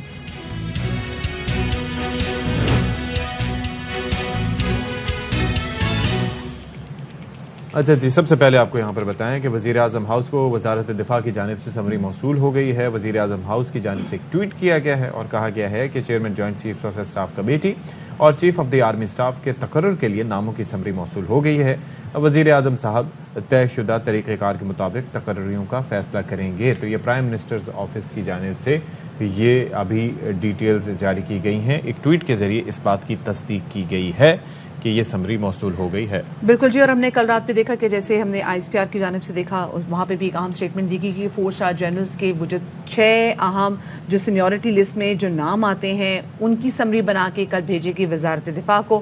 اور اس کے بعد اب پرائم منسٹر آفس کی جانب سے یہ اہم سٹیٹمنٹ سامنے آئی ہے کہ وزارت دفاع کی جانب سے ان کو بھی سمری موصول ہو گئی ہے.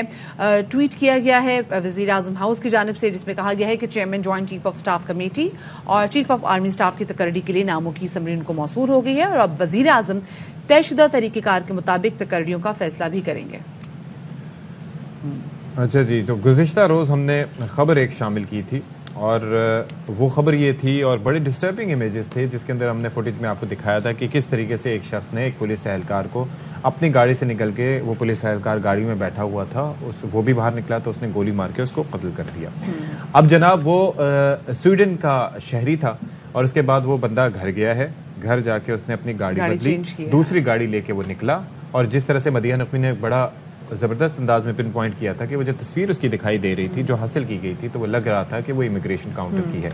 اس کے بعد وہ تصدیق ہو گئی کہ جناب وہ سویڈن فرار ہو گیا. پہلے استنبول گیا اور استنبول سے پھر وہ آگے 4 بج کے کچھ ٹائم پہ 4 بجے کے قریب جو ہے اس نے یہ بورڈنگ اپنے حاصل کی صبح 4 بجے 11 بجے. اچھا, یہ بیسکلی بات یہ بھی کی جا رہی ہے کہ اس شخص نے, کیونکہ اس کو اغوا کار کی جو باب استعمال ہو رہی ہے کہ اس کی گاڑی میں سے پیچھے سے لڑکی کی چیخنے کی آواز آ رہی تھی جس کی وجہ سے شاہین فورس کے جو 2 اہلکار ہیں انہوں نے اس گاڑی کو روکا اور جو روکا تو اس کے بعد ہم نے دیکھا بھی کہ اسپیسیفکلی دونوں میں آپس میں جملوں کا تبادلہ بھی ہوا. اس نے کہا تم مجھے بتاؤ کہ تم کہاں کے کون سے تھانے سے ہو, تو جس میں پولیس افسر نے جو تھا انہوں نے کہا جی میں ڈیفینس کے تھانے سے. انہوں نے کہا ڈیفینس کے کون سے تھانے سے ہو, جس بھی تھانے میں ہو وہاں پہ جاؤ اور خدا کی قسم میں تمہیں وہاں پہ فالو کرتا آؤں گا, میں اسی تھانے پہ آؤں گا.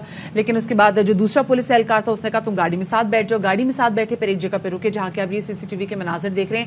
پھر پتہ نہیں کیا بحث ہوئی جس کی وجہ سے دونوں باہر نکلے اور اس کے بعد فائرنگ کے تبادلے میں ہم نے دیکھا کہ کس طریقے سے اس شخص نے اس پولیس اہلکار کو 2 گولیاں مار کے اسی وقت دین اینڈ دیئر اس کی زندگی کا خاتمہ کر دیا. تو اب پراپر یہاں پہ انویسٹیگیشن کی ضرورت ہے.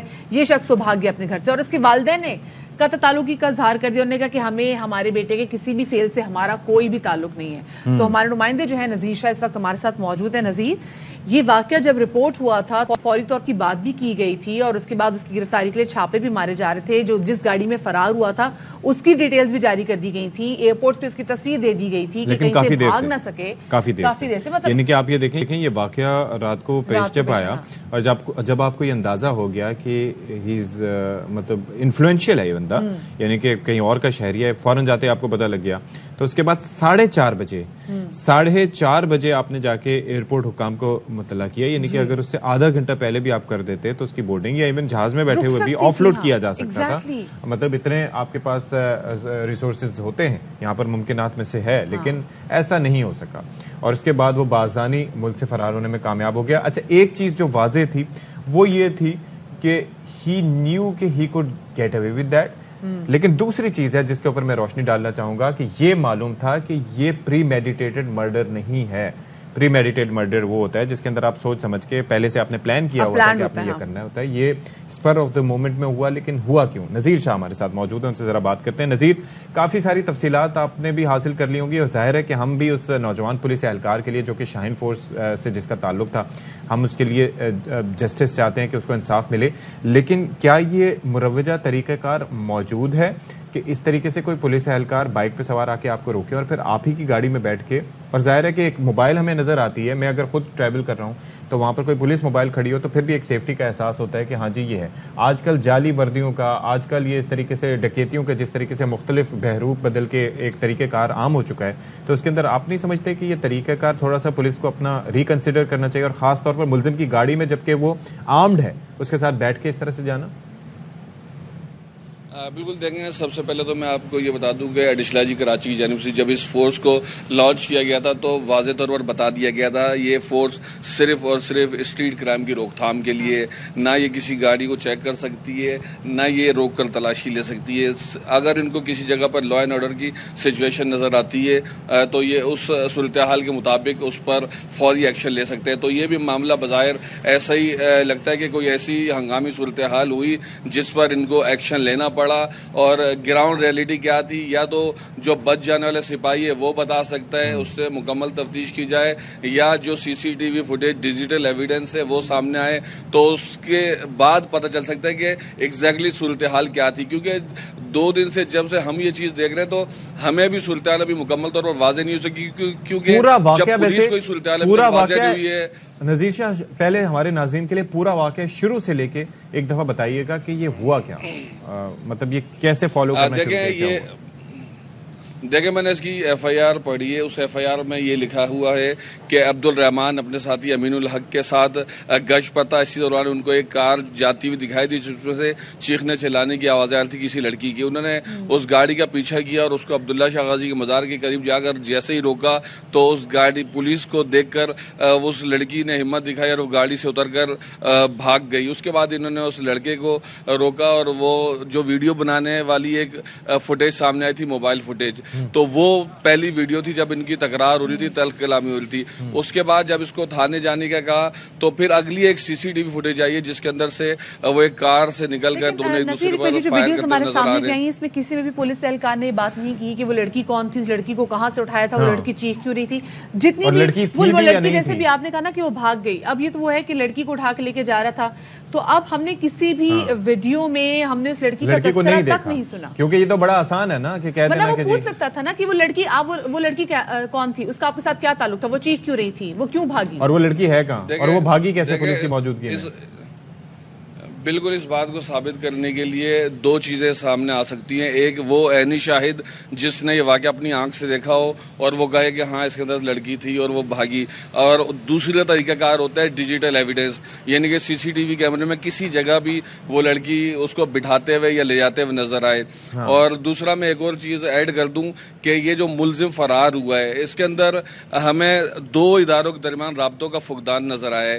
پولیس نے بہت تیز رفتاری کے ساتھ اس ملزم کی گرفتاری کے لیے کوششیں کی. 3 سے 4 گھنٹے میں تمام تر تفصیلات حاصل کر لی گئی تھی, اور ملزم کے بارے میں پولیس کو جیسے ہی پتہ چلا تو جو امیگریشن ہوئی ہے اس کی 4:11 پہ صبح ارلی مارننگ ہوئی ہے, اور پولیس نے اس کے کچھ ہی منٹوں کے بعد یعنی کہ 4:30 پہ حکام کو آگاہ کر دیا تھا ایئرپورٹ پر. جو جہاز جو فلائی کیا وہ آلریڈی سن لیں, جو جہاز اڑا ہے وہ آلریڈی لیٹ اڑا ہے, نہیں وہ لیٹ اڑا ہے, وہ 6:30 بجے کے بعد اڑا ہے. اور جو پاکستانی پاسپورٹ میں وہ اس کا نام تلاش کرتے رہے اور وہ سویڈش پاسپورٹ پر چلا گیا. لیکن اگر تھوڑی سی پولیس کی مدد کی جاتی, ایئرپورٹ حکام چیک کرتے کہ ایک پولیس اہلکار کے قتل کا معاملہ ہے, ایک لا انفورسمنٹ ادارہ ہے, آپ کا پیٹی بند بھائی ہے, قانون نافذ کرنے والے ادارے کا اہلکار ہے, اگر ایئرپورٹ حکام کی جانب سے بھی تھوڑی کوشش کی جاتی تو یہ معاملہ حل ہو سکتا. لیکن ایک چیز مجھے بات بتائیں کہ ڈیٹا بیس جو ہے وہ یہ بڑی یہ آپ نے بات کی, لیکن شروع میں جب پتہ چل گیا تھا کہ وہ سویڈن کا شہری ہے, یعنی کہ انیشلی پتہ چل گیا تھا نا جب اس کے گھر گئے اور پتہ چل گیا, تو پھر شہری ہے تو اس کا مطلب ہے کہ پاسپورٹ بھی وہاں کا کیری کر رہا ہوگا. تو یہ باتیں انہوں نے نوٹیفائی نہیں کی تھیں وہاں پر ایئرپورٹ حکام کو؟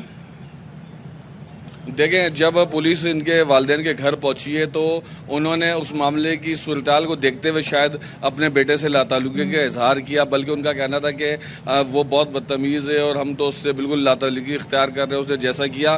لیکن آپ یہ دیکھیں انہوں نے پولیس کو یہ نہیں بتایا کہ وہ بیگ لے کے اور باقاعدہ پاسپورٹ لے کر گھر سے اس طرح نکل چکا ہے. جس نے اس کی مدد کی، جس نے اس کو وہ لیکسس گاڑی فراہم کی جس پہ وہ ایئرپورٹ گیا اور جس نے فون اٹھایا، وہ دونوں اس وقت پولیس کی حراست میں، ان سے بھی تفتیش کی جا رہی ہے. یہ میں آپ کو اشفاق یہ گاڑی دکھا سکوں، اور اس گاڑی پہ پیچھے بھی ایک گولی نشان ہے، وہ جو ڈرائیونگ سیٹ سے اس نے فائرنگ کی تھی. اور یہاں پر آپ دیکھ سکتے ہیں کہ یہ گولی یہاں سے چلی گئی، اہلکار کی جانب سے فائر کیا گیا، جس پہ یہ ایئر پریس ہے. ایئر پریس کے اوپر بھی ایک سوراخ ہے اور ایک سوراخ یہاں پر، یعنی کہ یہ ایئر پریس کو پھاڑتی ہوئی گولی یہاں پر لگی ہے. اہلکار نے کوشش کی مقابلہ کرنے کی، لیکن چونکہ اس کو اس چیز کا اندازہ نہیں تھا کہ وہ اچانک سے وہ گولی چلا دے گا، ورنہ ہونا تو یہ چاہیے تھا جس وقت یہ اس کے ہاتھ میں گن دیکھی تھی تو 15 مددگار کو فون کیا جاتا، علاقہ پولیس کو کال کی جاتی اور کہا جاتا کہ مجھے جی نذیر شاہ جو پروسیجرل غلطیاں ہیں پہلے ہمیں ان کو ایکسیپٹ کرنا ہوگا، ٹھیک ہے. میں آپ سے پہلی بات جو میں نے کی وہ یہ تھی بھائی کہ اگر پولیس نے روکا ہے کسی کو، اول تو کوئی بھی شہری ہوگا وہ شکوک و شبہات میں مبتلا ہوگا کہ ایسے 2 پولیس اہلکار جو کہ بائک پہ سوار ہیں وہ روک رہے ہیں، ٹھیک ہے. آپ نے کہا کہ وہ بنتا نہیں ہے، مطلب آپ نے خود یہ بات بتائی کہ شاہین فورس کا کام تھا اسٹریٹ کرائمز کو روکنا. اچھا یہ بڑا آسان ہے کہ کسی کے پاس سے کچھ برآمد کروا دینا، یہ بائیں ہاتھ کا کھیل ہے. اور لڑکی کا نام لینا کہ اس سے معاملہ اور مشکوک ہو جائے، لیکن لڑکی کا ابھی تک کسی فوٹیج میں سراغ نہیں ملا، یا یہ بھی نہیں پتا چلا کہ وہ کنسنٹ کے ساتھ بیٹھی تھی یا پھر کوئی اور وجہ تھی، اگر تھی بھی تو. نمبر 1. نمبر 2 یہ ہے کہ روکا تو اس کے بعد بیک اپ کے لیے متعلقہ علاقے کی پولیس کو کیوں نہیں بلایا. تیسری چیز یہ ہے، ہاں جی تیسری چیز یہ ہے کہ آپ فالو بھی کر سکتے تھے. جب آپ روک سکتے ہیں تو آپ کی بائکس ہیں کہ آپ فالو کر سکتے ہیں، شاہین فورس ہیں، آپ کے پاس اچھی بائکس ہیں. آپ نے بجائے فالو کرنے کے اس کے ساتھ بیٹھنا، جو کہ مسلح شخص تھا، اس کے ساتھ آپ نے بیٹھنا مناسب سمجھا. چوتھی چیز یہ ہے کہ اگر وہ مسلح شخص تھا تو پھر آپ نے اس کو ڈس آرم کیوں نہیں کیا پہلے. یہ بہت سے سوالات ہیں جن کے جواب چاہیے. اس کو انویسٹیگیٹ اگر اس میٹر کو نہیں دیکھا جائے گا تو آگے بھی بہت سے مسائل پھر پیدا ہو سکتے ہیں اس سے. اور یہ معاملہ صرف محکمہ پولیس کی حفاظت کا نہیں ہے کہ ظاہر ہے کہ وہ ہمارے شہید ہیں، ہماری ساری ہمدردیاں ان کے ساتھ ہیں، لیکن شہریوں کی جان و مال کا تحفظ اور ان کے اندر بھی ایک احساس تحفظ ہونا چاہیے.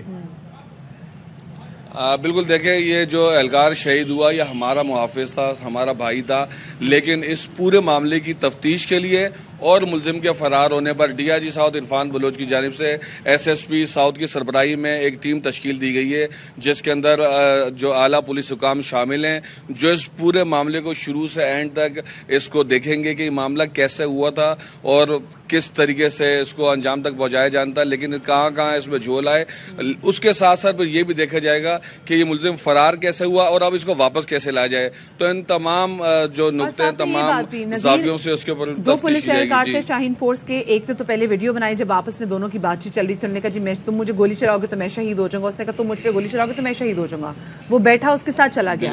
ہم نے سی سی ٹی وی فوٹیج دیکھی کہ سی سی ٹی وی فوٹیج میں کیسے ملزم نے شاہین فورس کے اہلکار پہ گولی چلائی، لیکن ہم نے دوسرے شاہین فورس کی پولیس کو نہیں دیکھا وہ کدھر گیا.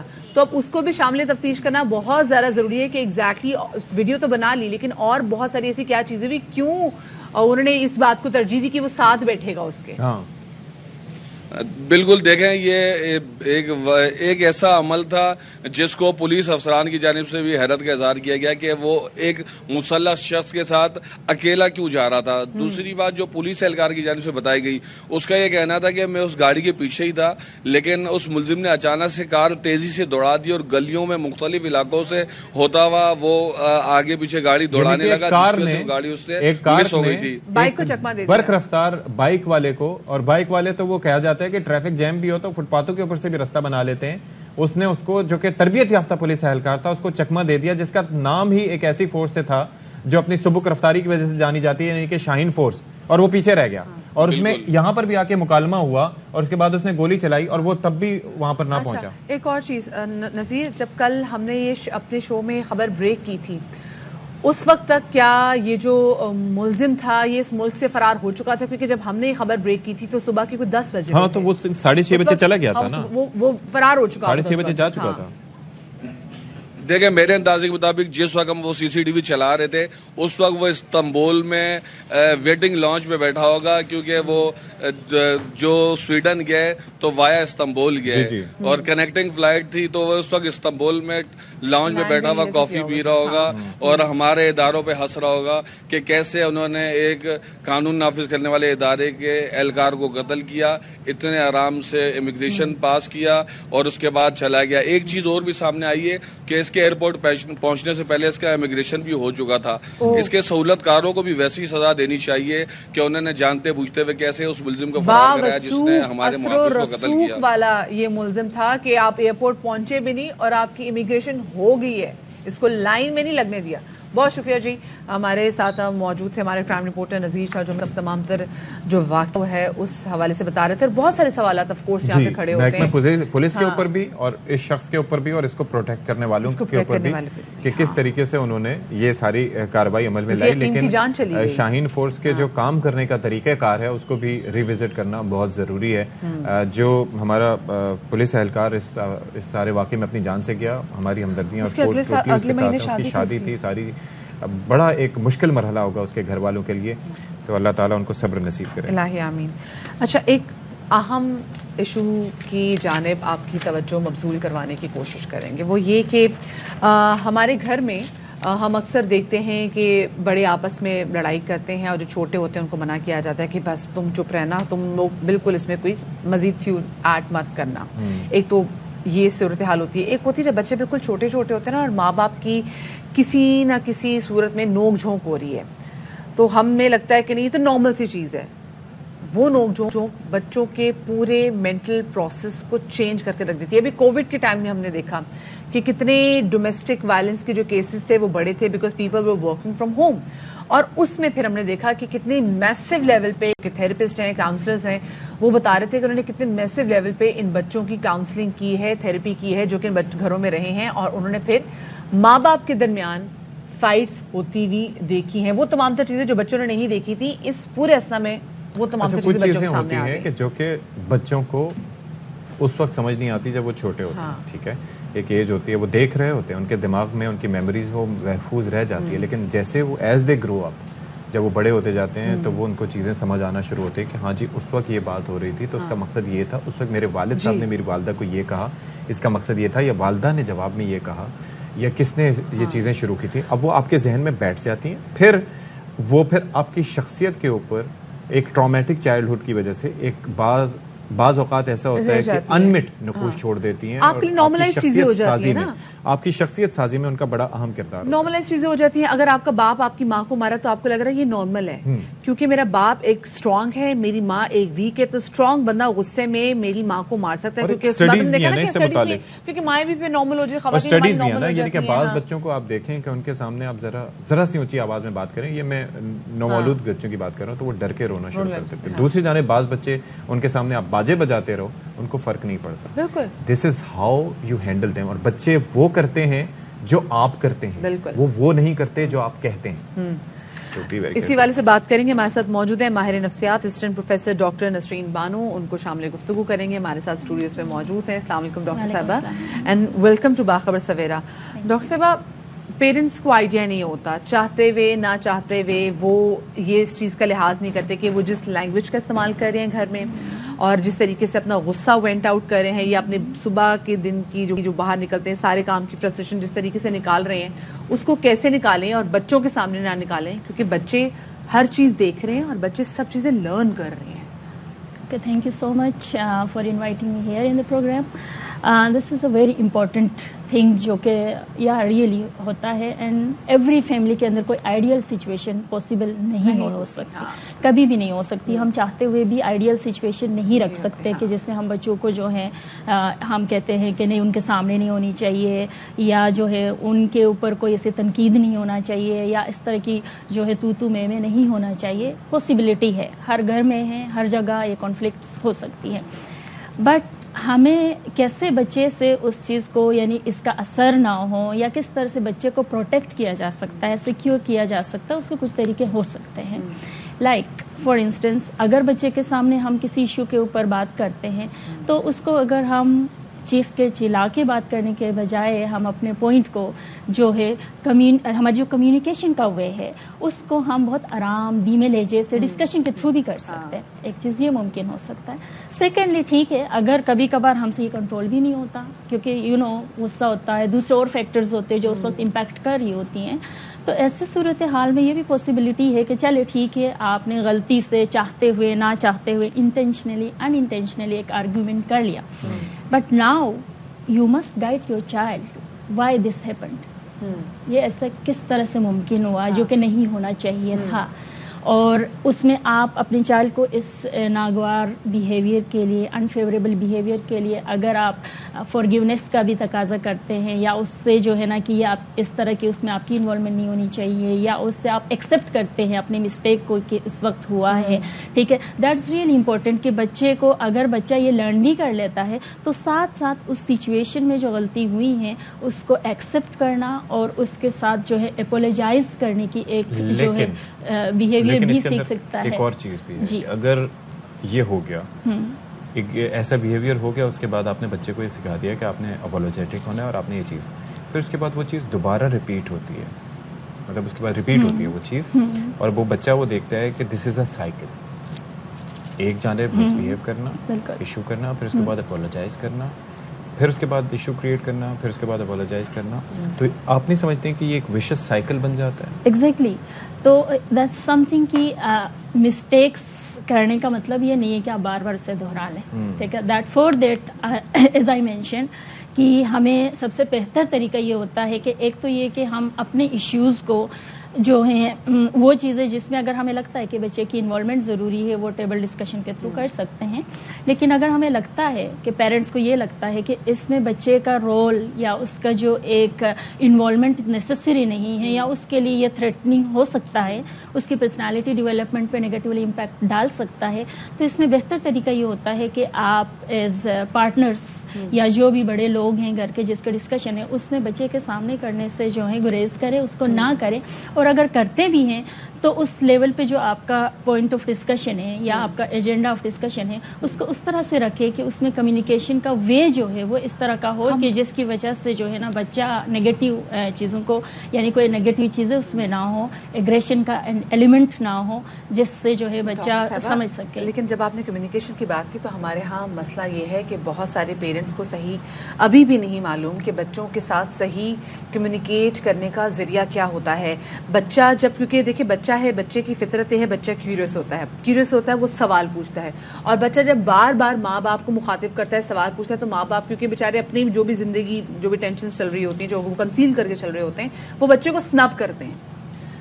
بچہ بار بار پوچھے گا, وہ بار بار سنب کریں گے, تو اس سنب کرنے کے پروسیس سے بھی جو بچہ ہے اس کی ذہن کی جو سوچنے سمجھنے کی صلاحیت کافی زیادہ متاثر ہوتی ہے. تو وہاں پہ ایک ہم بچے کو لگا دیتے ہیں, بچے کے ساتھ ڈسٹینس رکھ لیتے ہیں کہ بچہ پہ ڈر جاتا ہے کہ اچھا ایسی کوئی چیز ہوگی تو میں نے ان سے نہیں پوچھنا. آپ حشش بچے کو ایسے کر دیتے ہیں. ٹھیک ہے.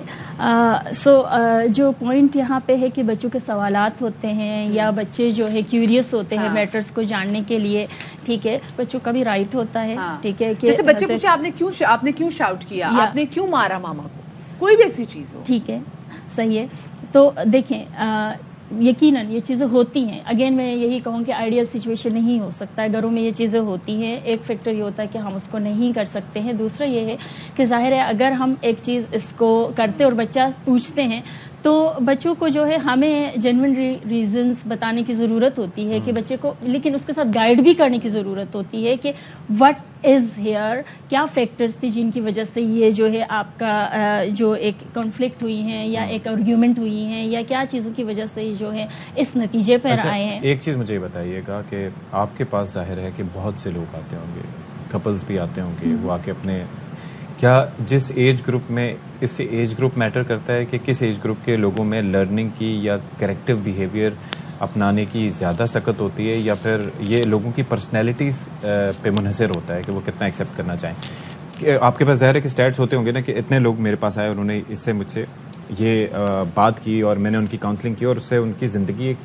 اس کے اندر آپ کا کردار کتنا ہوتا ہے اور ان کی اپنی ایکسیپٹنس کا اور سمجھنے کا کردار کتنا ہوتا ہے؟ دیکھیے ہر ایج کے ایک الگ لیول ہوتا ہے, ٹھیک ہے. ہم موسٹلی جیسے آپ نے بھی ایک ٹاپک آج فائنل کیا, دیٹ از چائلڈہڈ, جو چھوٹے نومولود بچے ہوتے ہیں, اس اسٹیج کو ہم اس لیے لیتے ہیں کہ یہاں کی برین ڈیولپمنٹ اور پرسنالٹی ڈیولپمنٹ ارلی چائلڈہڈ میں جو ہے وہ زیادہ جو ہے وہ کنسسٹنسی کے ساتھ ہوتی ہے. وہ ہر چیز کو اپنی شعور لاشعور کے اندر جو ہے اس کی نقوش کو جو ہے وہ یعنی آپ کہہ سکتے ہیں سالڈ بیسس کے اندر جو ہے وہ you can say that register کر لیتے ہیں اور چیزوں کو لرن کر لیتے ہیں.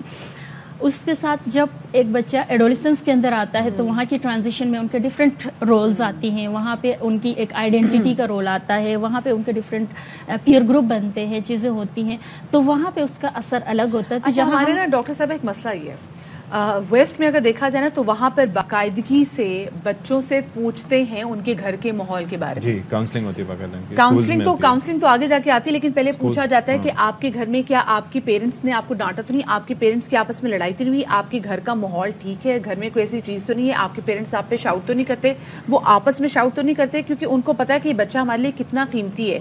پاکستان میں تو ہمارا یہ ہے ہی نہیں کہ ہم یہ پوچھ سکے جی آپ کے گھر کا ماحول کیسا ہے, اور اگر کوئی پوچھنا چاہے بھی تو لوگ کہیں گے جی مائنڈ یور اون بزنس, کہ ہمارے گھر میں آپ دخل اندازی نہ کریں.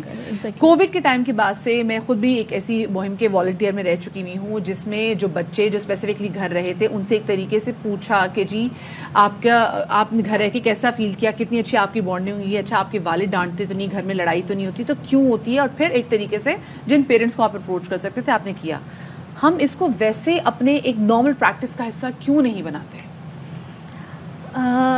دیکھیے, جہاں آپ نے ویسٹرن کنٹریز یا ڈیولپڈ کنٹریز کی بات کی, وہاں پہ ہمارے پاس سسٹم ہے, ہر چیز کا ایک سسٹم ہے, رولز ہیں, وہاں پہ لاز موجود ہیں.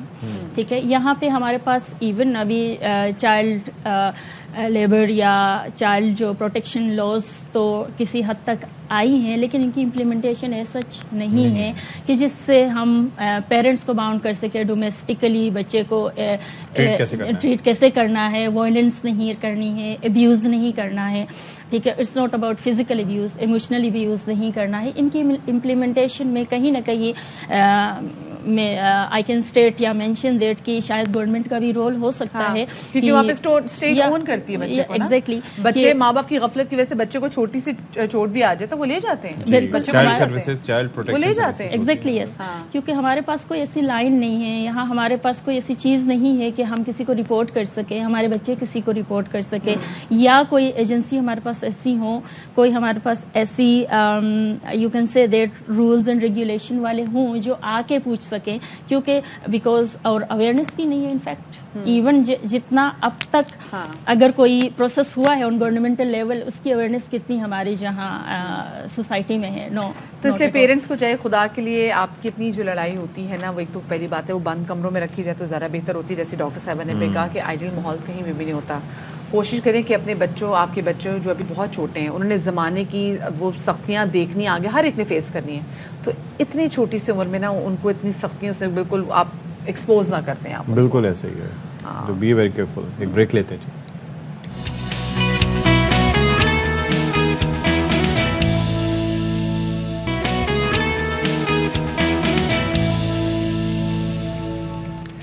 جی جناب, تو welcome back after the break. FIFA world cup جاری ہے قطر میں, اور کل ہوا نہایت ہی شاندار قسم کا اپسیٹ.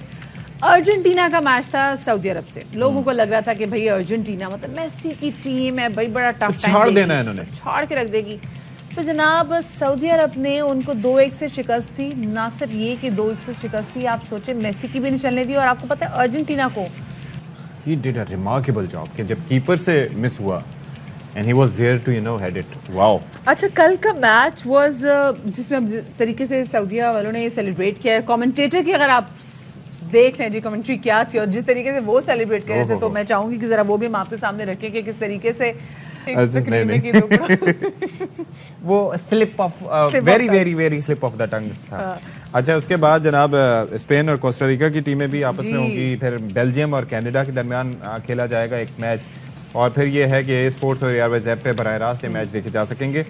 اچھا, اس کے ساتھ ساتھ جناب جشن تو اوور آل آپ یہ دیکھیں کہ ہر جگہ منایا گیا. وہ قطر کے امیر کی جانب سے بھی آپ دیکھیں کہ انہوں نے سعودی عرب کا جھنڈا کس طریقے سے اپنے کندھے پہ رکھ کر جیت کا جشن منایا. اور آپ یہ دیکھیں جناب ان کے پرنس کے جی میچ جیتنے کے بعد انہوں نے بھی کیسے سجدہ کیا. آف کورس بڑا پریشر ہوتا ہے, وہ بھی شاید ایکسپیکٹ نہیں کر رہے ہوں گے کہ اتنا زبردست میچ ہوگا اور یہ لوگ جیت جائیں گے.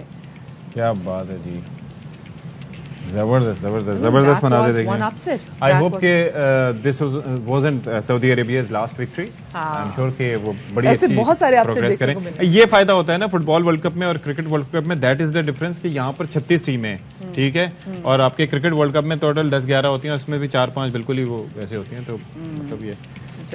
اچھا جی, ابھی آپ کو ایک اہم ترین خبر دیتے چلیں کہ اسلام آباد ہائی کورٹ میں پاکستان تحریک انصاف کے جلسے کے لیے اسلام آباد سے گزرنے اور پریڈ گراؤنڈ میں ہیلی کاپٹر اتارنے کی اجازت کی درخواست کی سماعت ہوئی ہے.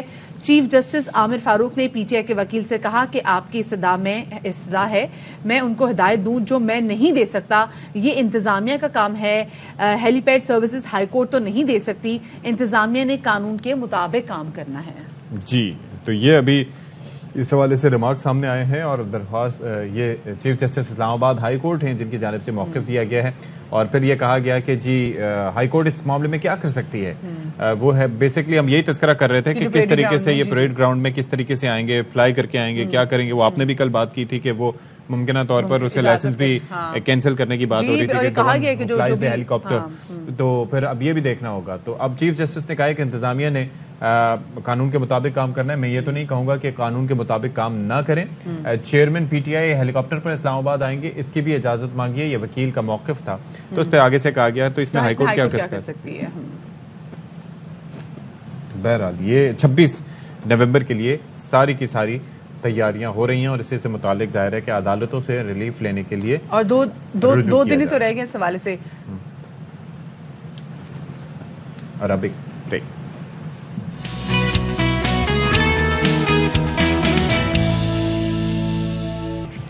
یہاں پر آپ کو ایک خبر دیں, وہ خبر ہے جی بینکنگ کوڈ سے متعلق. اس میں یہ ہے کہ عمران خان سمیت دیگر کے خلاف ممنوع فنڈنگ کیس کی سماعت. عدالت نے عمران خان سمیت دیگر ملزمان کی عبوری ضمانت میں 14 دسمبر تک توسیع کر دی ہے. عمران خان کے وکیل نے کہا کہ طبیعت کی ناسازی کے باعث عمران خان پیش نہیں ہو سکے, آج کا استثناء دیا جائے. عدالت نے درخواست منظور کر لی. شریک ملزمان سردار اظہر, حامد زمان, عامر محمود کیانی اور دیگر پیش ہوئے تھے.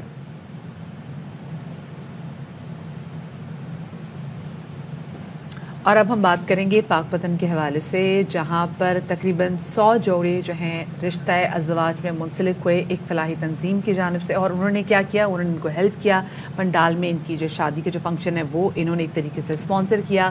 جو لڑکیاں تھیں, جو 100 دلہنیں تھیں, ان کا جہیز بھی ان فلاحی تنظیموں نے اسپانسر کیا, اور ان تمام تجویزوں کے ساتھ ان کو پھر پنڈال سے گھروں کی جانب رخصت دی. تو امداد حسین اس پہ ایک رپورٹ کر رہے ہیں, آپ دیکھیے. بچوں کی شادیوں کو والدین کے لیے مشکل بنا دیا. پاک پتن کی فلاحی تنظیم کا احسن اقدام. 100 مستحق خاندان کی بچیوں کو شادی کے بندھن میں باندھ دیا گیا. تنظیم کے سربراہ چودھری نعیم احمد نے اجتماع میں شادیوں کے تسلسل کو مزید وسیع کرنے کا اعلان کر دیا. جامعہ کی جانب سے دلہنوں کو ضروریات زندگی کی تمام اشیاء پر مشتمل جہیز کا سامان بھی دیا گیا, جس پر دولہا اور دلہن انتظامیہ کے شکر گزار نظر آئے. میں بہت شکر گزار ہوں, انہوں نے بہت اچھا انتظام کیا, اور اس سے بڑی بات یہ ہے کہ انہوں نے اللہ کی رضا کے لیے سب کچھ کیا. اجتماعی شادیوں کی تقریب میں دولہا اور دلہنوں کے عزیز و اقارب کثیر تعداد میں شریک ہوئے. پنڈال میں آمد پر انتظامیہ کی طرف سے براتوں کا والیانہ استقبال بھی کیا گیا. اجتماعی شادیوں کی تقریب بلا شبہ اجر عظیم ہے, جس سے غریب اور نادار والدین کے ارمان تعبیر کو پہنچے ہیں.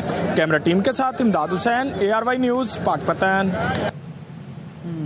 چلیں جناب, اب ذرا بات کر لیتے ہیں. آج ہے 23 نومبر جی, اور چاکلیٹی ہیرو جی, یعنی کہ جن کو آپ یہ دیکھ لیں کہ 39 برس گزر گئے ہیں کہ وہ ہمارے درمیان نہیں رہے, لیکن اس کے باوجود جو ہے وہ ان کے جو نغمے, جو گانے ان پہ فلمائے گئے تھے, یا جو ان کی اداکاری تھی, یا جو ان کا انداز تھا, جو ان کا ہیئر اسٹائل تھا, ہیرو بھی وہ جو ہمارے ایرا کا نہیں تھا, میں کو نہیں دیکھا, لیکن ان کا جو چارم تھا وہ ایسا کہ وہ آنے والی نسلوں تک برقرار ہے. اور جب ہم چاکلیٹی ہیرو کے والے سے بات کرتے ہیں تو there is only one legendary song تھا جو بعد میں آ کے جس کو تباہ کیا گیا. آپ جسٹ ان کی فیشن سینس دیکھیں, he was way ahead of his time. مطلب یہ سارے ان کی ہیئر اسٹائل ایسے جو پرانی تصویریں بھی دیکھتے جو لوگوں نے فالو کیے جی, وہ لگ رہا ہے وہ آج کے زمانے کی. یہ آپ ہیئر اسٹائل دیکھ لیں ان کا, یہ جو انہوں نے شیروانی پہنی ہوئی ہے, یہ لگتا ہے آج کے, اور کیا خوبصورت تصویر ہے ویسے جی.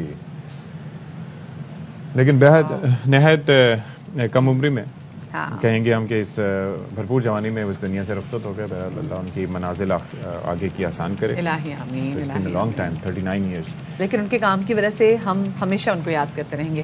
آپ لوگ اپنا بہت سارا خیال رکھیے گا. شاد رہیے، آباد رہیے.